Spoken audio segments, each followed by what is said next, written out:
from one funny guy to another funny guy. Oban Elliot, the Welsh gangster, with the Irish dragon, Paul Felder. How you doing, Oban? What's happening? How are you, Bisping? I'm good, mate. I'm good. I'm good, Thank mate. you for having me on. How's things? Good, mate. Have you ever spoken to Paul? I know he's come as a little bit leprechaunish today, but it's the day for it. It's the day. I met him at. Do you remember meeting me in the New Yorker just after my last fight? Do you remember? Yeah. Of course. We were in the lift, I think. Yeah. What's happening? Happy St. Patrick's Day, Paul. You looking good, son? I'm just wearing the costume. Isn't that a Scotland jersey, or is that? It is. Yeah. You're blowing my spot. I got this when I fought in Glasgow years ago. Somebody gifted it to me, and I figured, you know what? Yeah, just go with the Scotland team for the big day. It's green. It's good enough. Yeah. Let me ask you. As a Welshman, what's the vibe on St. Patrick's Day in Wales? Everyone just gets pissed. Just Guinness. It's an excuse to get pissed. Everyone. I seen the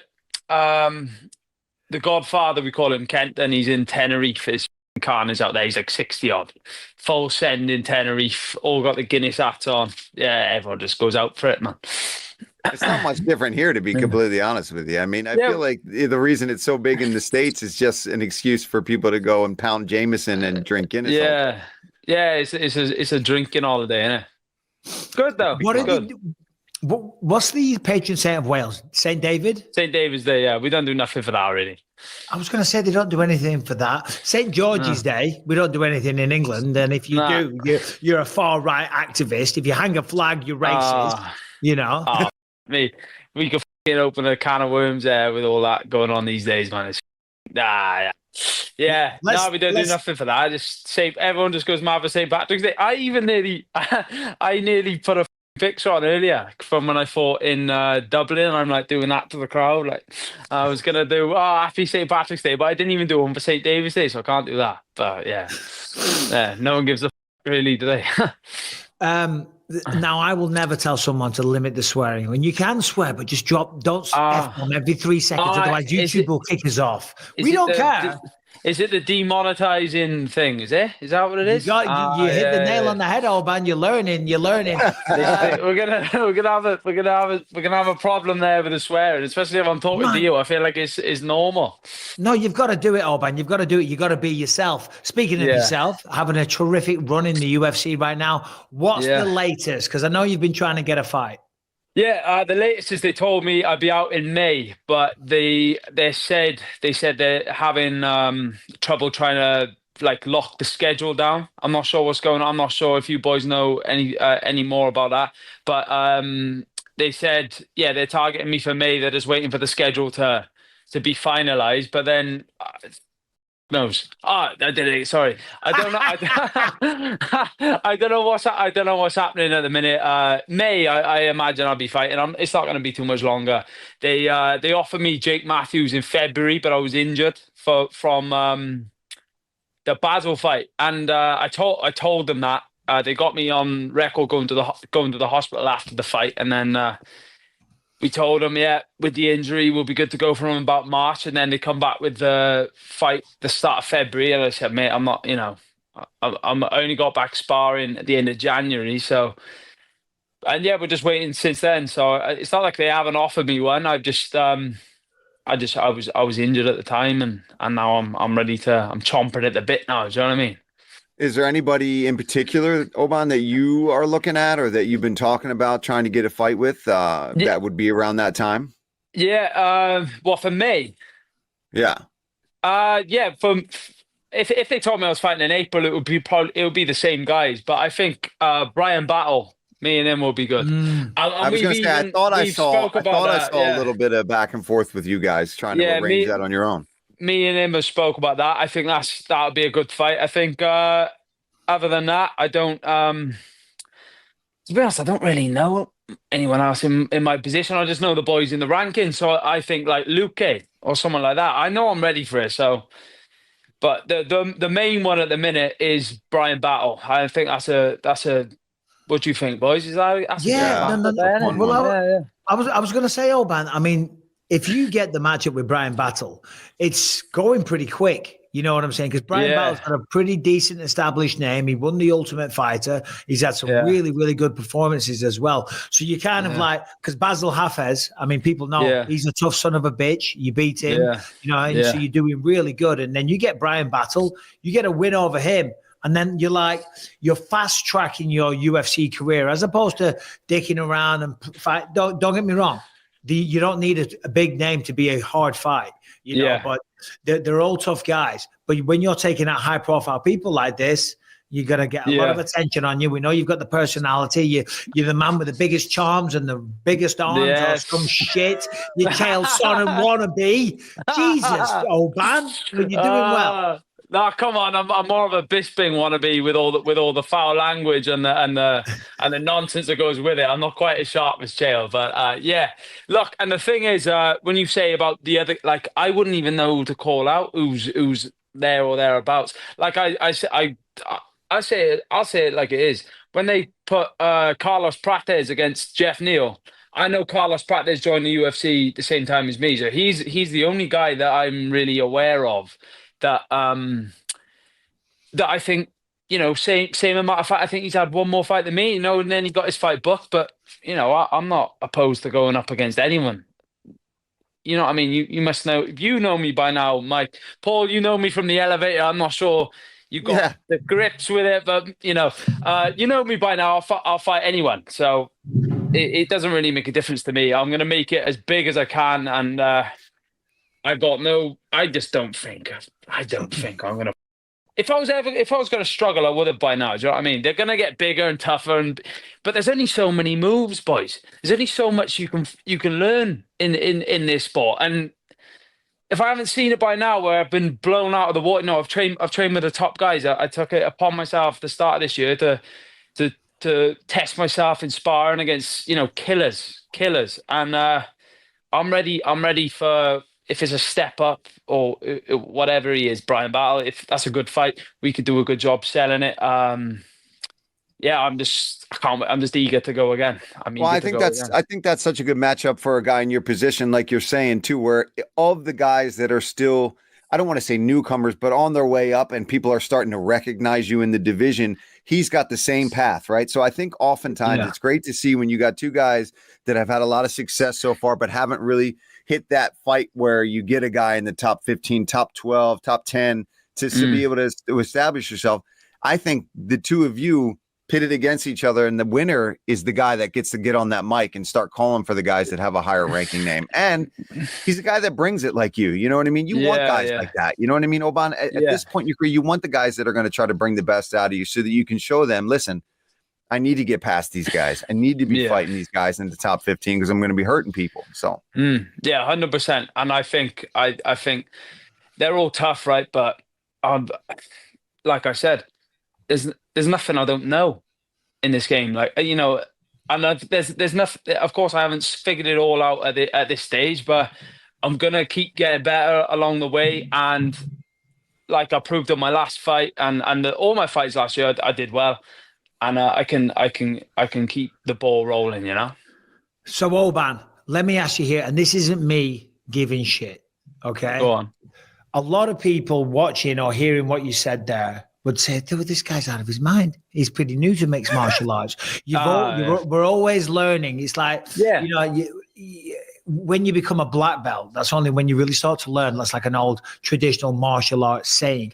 I think I understand what you're saying, though. You're saying that you've seen all the styles. You know, what's the guy going to do? Hit you with some flying reverse triangle or something? Yeah. You know, ultimately, it's all the same. It's all the same game. Someone's going to try and take you down. They're going to try and knock you out. They're going to throw a head kick, a left hook, a right hook to try and submit you on the ground. I think that's what you're saying, right? Yeah. I'm not saying I've got it all figured out by any means. I'm just saying, like,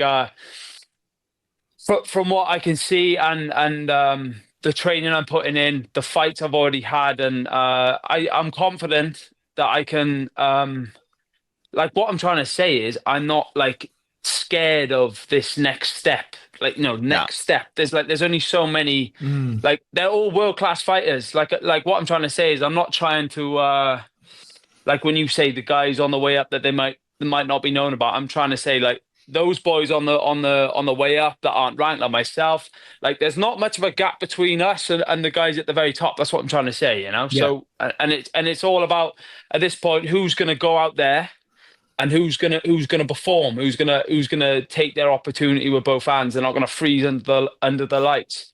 And like I've had 3 massive pay-per-views in a row. If I was gonna freeze, if I was gonna be dazzled by the occasion, I would have by now. And I'm in a very good place mentally with it all, and I'm not intimidated by the UFC anymore. Like I spoke to you, Bisping, like I said, like that's what I'm trying to say. That's what I'm trying to say. Of course. And I was just allowing you to clarify. Go ahead. Yeah, thank you. Yeah. And what are you thinking of the state of the division right now?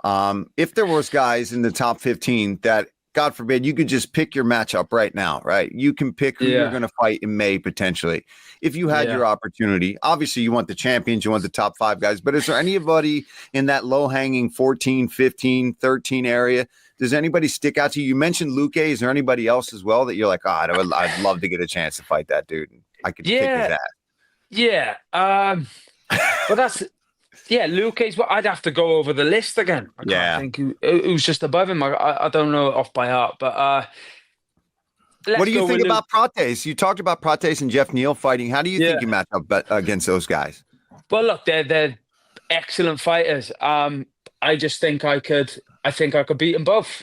Yeah, and I think I could beat them both. And if I'm proven wrong, I'll be proven wrong in front of the world, in the cage. But I think like Prates is a dangerous, electric striker, and I feel like we haven't even seen what he can do. His fight's been so dominant. But I think I got the beating of most of them, and I get the opportunity to go and prove it rather than being in cage where I was thinking, I could beat these guys in the UFC. I'm in the UFC now. I get to go and do it.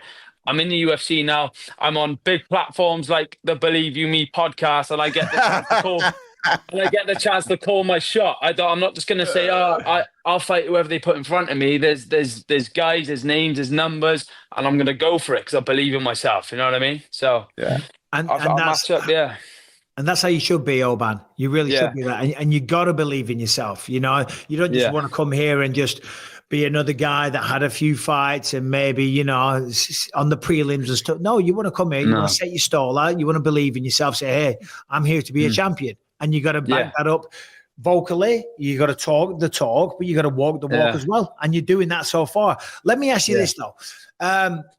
3 big pay-per-views. Was there a little part of you, because you're not competing this weekend at the O2 Arena in London, was there a little bit of disappointment there? Yeah, there was, because I wanted that UK crowd. You know what I mean?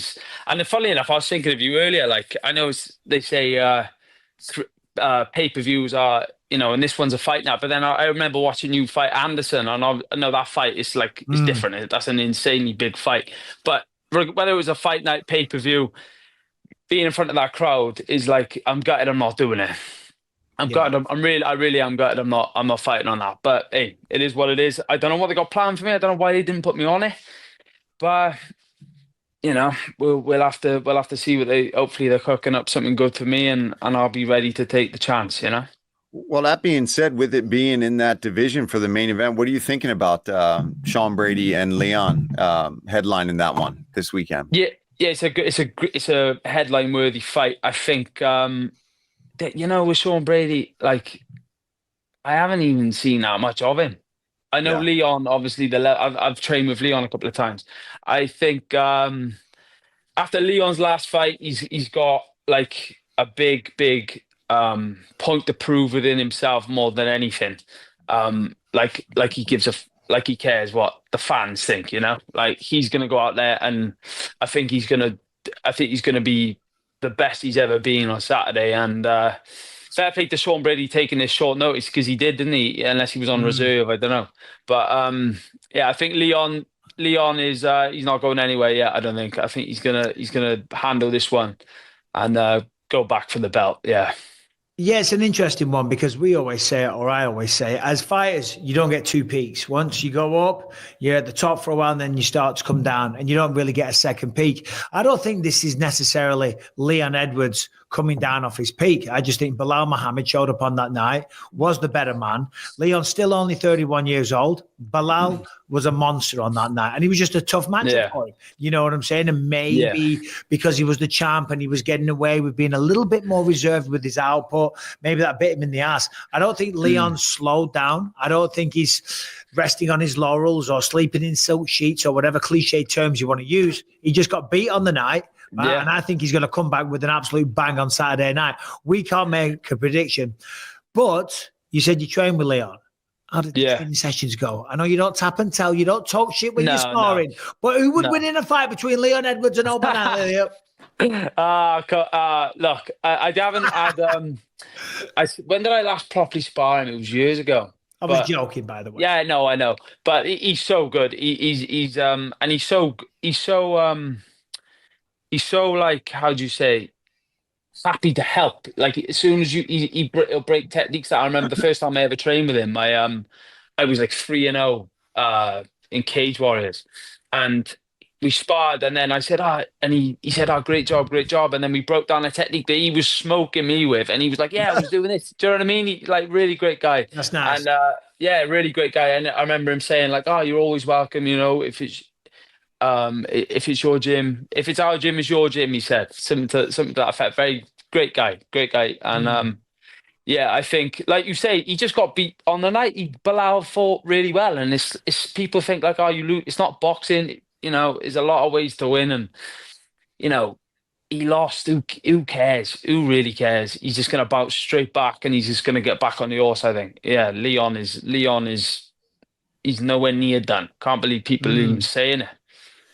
I can't believe he's only 31, right? I mean, he's been around for a long time, since he was pretty young in the UFC. Yeah. You think like, you know, you've been the champ, you lost the belt. It's like, man, 31 years old, you're still right in your prime as a fighter, right? I feel like that's when you really, when you're in your late 20s, early to right before mid 30s is when you're just at that cusp. And then 35, we start. Do you think it goes down then, boys? Do you think it gets, does it get that much harder? It all depends. 35, 36, I think there's just a small bit of that same. And you know what? I don't even know if it's physically, but for me noticing it, I think just mentally, right? When you've been in the game a while and you've had a bunch of battles, for me, it just started like thinking about training camps and thinking about like I started getting almost overwhelmed with it. Yeah. Right. Yeah. Because I a big not to stay up your ass, Mike, but a big inspiration for me was when I was watching. I remember I watched you knock out Luke. You were 37, I think. Is that right? Yeah. You were 37. I remember thinking to myself, because I've been a fan of the sport for so long, and I remember thinking, and I still think now, I think like I want to do this till I'm 40. I'll go out flat on my face before, and I don't think I'll struggle. I'd like to think anyway. That's why I'm asking you boys. I don't know that. I don't think into my late 30s, like my dad, when he was just obviously he died when I was a kid, but he was. I just remember him being in phenomenal shape into his late 30s. He died when he was 42, but he was like you know what I mean, a freak in nature. So I like to think. I hope I'm still doing it, and I'm in shape when I'm in my late 30s and onwards. You know. As long as it's here, Oban, as long as you keep that sharp, man, I think that the physical will follow it if you stay in shape. Yeah. I mean, that's not the issue for me. Like I'm still in fantastic shape. It's just the grind of going away. I see.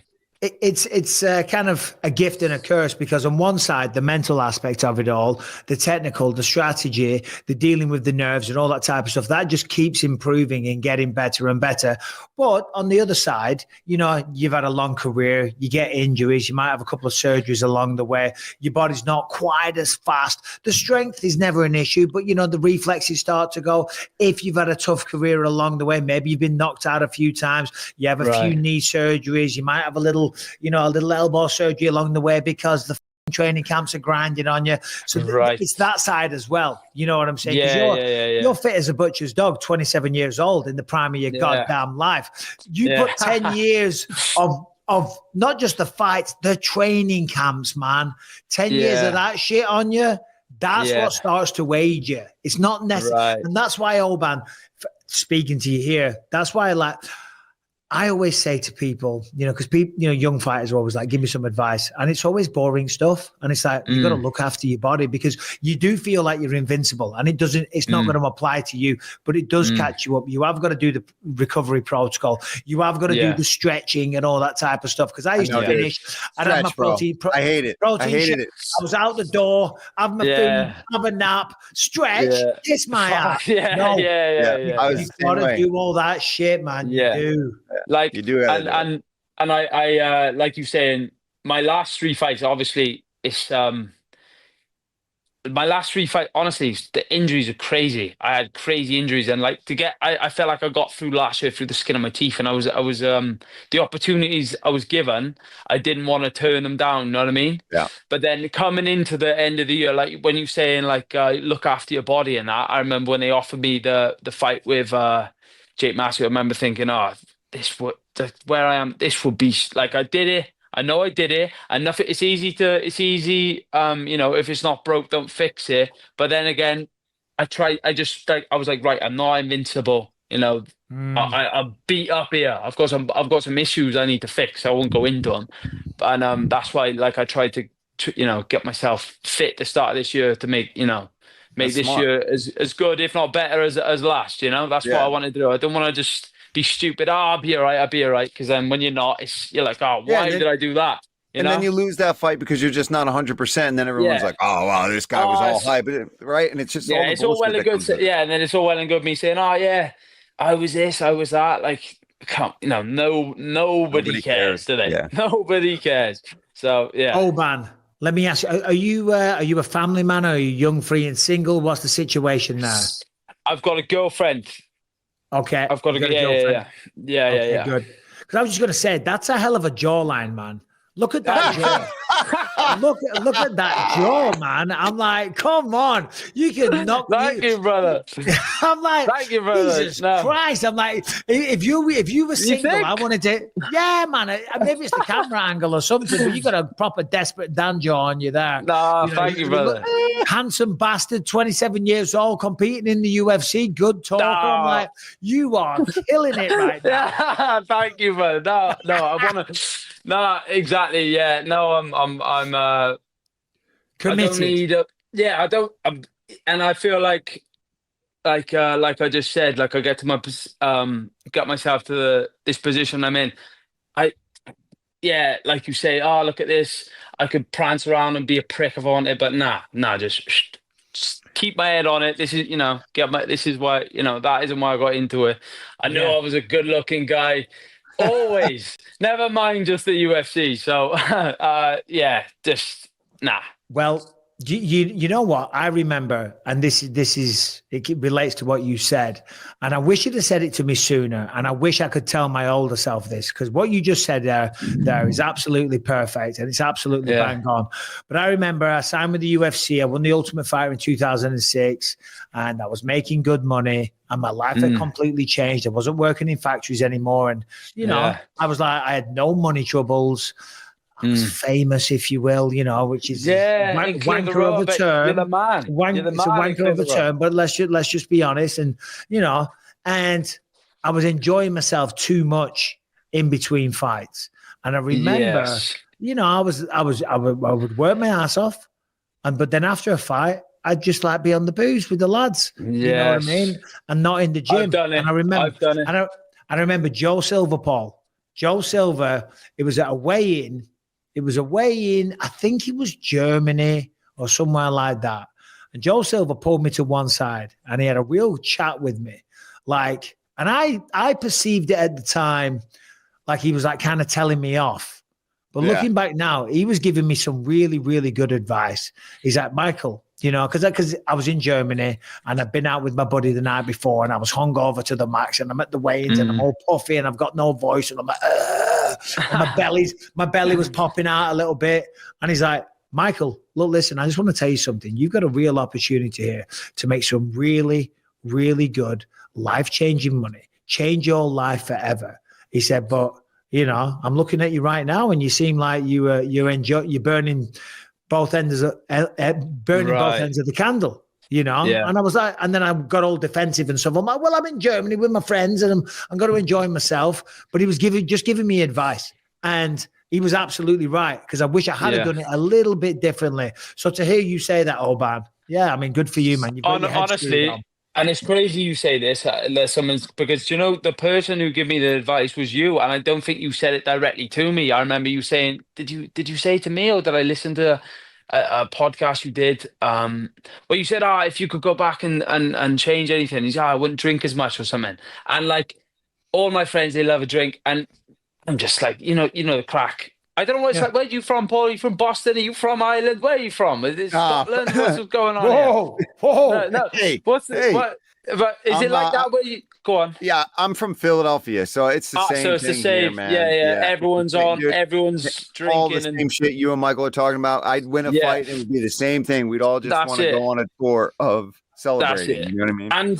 And honestly, like I just, if like now, funnily enough, there was one thing I did think I would say, but it hasn't come up, but now it's come up. Like, this is the first time where I haven't got a fight booked. I'm 27. Like you say, if I could go out with the boys, like my whole life, I've been in and out of camp trying to make the most of socializing. But I've kind of sat back, especially like after Christmas, after my last fight, and how amazing I was. I've realized like the joys I'm getting out of life isn't in the pub with the boys. Like what I want out of life is like, it needs more discipline, and it's not to say I've not been disciplined, because I am disciplined, but in between fights I go out with the boys. But I think I'm even done with that now for the time being, because I genuinely believe, and I hand on heart believe, I can go all the way, and every time, like what do I want to be sinking pints for, eating shit all the time? Like I can do it. I know I can do it. So I feel like it's a disrespect to myself, the people who believe in me. Like it's disrespectful to the platforms I'm being putting on. It's like, look at me, I jump on this podcast with two legends of the game. Boy, do you want to go out for a pint? Like, nah. I'm on a mission now. I've got this far, and I'm not tarnishing and shooting myself in the foot just because I want to be a prick for a weekend and go out on the piss. Nah, I'm done with it. You know what I mean? There's a time and a place. You can enjoy yourself a little bit here and there. You know, you don't have to live like a monk, but most of the time you got to live the life, because if you don't live the life, it's going to bite you in the ass. And the way it bites you in the ass here is that you get embarrassed on a world stage. You get knocked out cold in the middle of the octagon. You lose your hopes and dreams. You didn't get that title fight. You didn't become the world champion. And then you go home, and never mind sitting with the lads. You're sitting by yourself, laying in bed at night, staring at the ceiling, thinking, shit. And that won't be what me, have I done? I had this massive opportunity, and I blew it because I got sucked back into that lifestyle of just being a deadbeat, let's be honest. Never. Like after a fight, like you say, time and a place. I was in New York. Oh, brilliant. I've been with the boys, whiskey, salute, come home, see everyone. Christmas time, my birthday. But then turn of the year, lock in, and I'm locked in. And after my next fight, I'll have a few beers. Damn right I will. You know what I mean? But until then, Yeah, save it for the moments where it's really going to matter. Like you're talking about celebrating after fight. Holiday time with the family, but like it's a random Saturday in the middle of like February, and you're trying to get back into a training camp that you don't have a fight yet. But it's moments like that. Like, okay, Monday rolls around, and for me, that used to be sparring. Well, if I was out drinking on Sunday night and I didn't have a fight, but I still wanted to go sparring, well, I'm going to spar like shit the next day, and then it's a spiral, right? If you're at least dialed in for the moments that matter and just staying in training, because some of these guys too, dude, and I think it's changing as the sport's evolving and you guys are getting more disciplined. But back in the day, like, dude, fighters would just barely be in camp until it was, it's old I got school. a fight book. I got 8 weeks. Yeah, it's jump like, in. You should have been in shape already. Yeah. Nah, like you say, I'm not living like a monk, but I'm 27 years old. I'm in a position that I've always dreamed of, and now I'm like, now is not the time for. I don't need to. I've already celebrated my last win, but we're locked in. I feel fight ready to go at the drop of a hat. So are you going to be at UFC London? I am. Yes, I am. With all of that said, and all that discipline, if me and Felder shoot you a text and we're like, we're at the Parker Arms across the street and we're having a couple of beers. Are you going to blow us off? Or are you going to say, no, I'm running sprints in the morning, Mike? No, and I can't do it. I won't blow you off. I won't blow you off. No, I won't blow you off. These are the moments we're talking about, right? These are the moments we're talking about. Yes. Come on. Was that a question? Come on. Of course. Mate, and don't worry, I won't be wearing this when I show up. No, you look good. No, don't worry about it. You look good. It suits the beard. It's good. No, we've got to keep it professional anyway. I've got a busy week and I need my voice for Saturday. But after the fights, though, there's a little private party for UFC employees and stuff. Level 1 in the hotel. Oban, okay. We will see you there. Right. Harrington, did you have a question for Oban before he leaves us? Well, yeah, I had a question specifically about your last fight and celebrating it. It was your first time getting the 50K bonus, following the first finish in the UFC against Basil Hafez. I just wanted to know that extra 50 grand you weren't counting on in the bank account. What's the first thing you did with that? I bolted it into a savings account and I'm just trying to tie it up. I've been skint all my life, and I have nightmares of waking up and thinking, "Oh, I'm skint again." So I'm just, I'm super tight with money. I don't want to mess any of it up. Do you know what I mean? Yeah. So I'm clever with it. I know exactly what you're talking about because my whole, even still now, I'm kind of terrified of going back to how life used to be. And it's weird, Paul, because I'm 46 now. And I'm like, well, I haven't got too much longer. Like where I can't f it up. Because I get to a certain point in my life, I've got enough now and I'm good. I'm like, well, I almost want my life to speed up a bit. So it's like, so I can't f it up. You know what I mean? You're still worried you're going to do it. You know what I mean? It's like, if I was in my 30s, but I remember I started getting bonuses from the UFC and I went to pay them into the bank. Small little town, and people and certainly I wasn't paying in checks for like 150,000 and stuff like that. Yeah. And the bank manager pulled me to one side. Well, it wasn't 150, it was £75,000 is what I got on top of my fight purse. And nice. Yeah. And he wanted me to put it in a high interest savings account. And my house at the time, we bought it for £48,000, obviously back in the day. Three bedroom terrace house, nice area, quiet little village, beautiful little house. Nice. Actually, we still got it. 48,500. And he says, right, put this in this savings account. And we worked it out. And over 5 years, 10 years, you made nothing. You made nothing on it. And I said, no, I want to pay my mortgage off. And he tried to do everything he could to talk me out of paying off that mortgage, right? And so I got a calculator out and I worked it out. I said, well, if I pay off my mortgage here, I'm going to save about 30,000 in interest payments. And he's like, yeah, you're right. Yeah, that'd be pretty smart. I went, yeah, dickhead, pay the mortgage off. Thanks, so anyway, that's right. Yeah, so be smart with your money, Oban. No, that's what I mean. That's what I mean. I don't want to be. I just can't. Like growing up. My brother. I remember it was me and my brother. We were into fighting, and it turns out like it just wasn't for him.